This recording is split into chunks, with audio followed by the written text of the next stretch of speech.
बहुत रोया था जब मैं पैदा हुआ था और हंस रही थी ये दुनिया, मगर एक दिन बदला लूंगा, हंसता हुआ जाऊंगा और रोएगी ये दुनिया। पता ही नहीं था जब तुम जा रहे थे, लगता ही नहीं था कि लौट के ना आओगे। पता होता तो बताता दास्तां, इंतजार की, एतबार की और उससे भी ज्यादा बेपना प्यार की। पर शायद अब कभी बात ना हो, इस जिंदगी में तो कभी भी मुलाकात ना हो। तो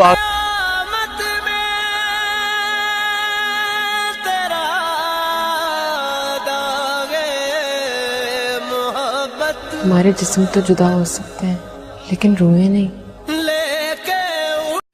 अपने हिस्से की जिंदगी तो हम जीत चुके चुन्नी बाबू, अब तो बस धड़कनों का लिहाज करते हैं।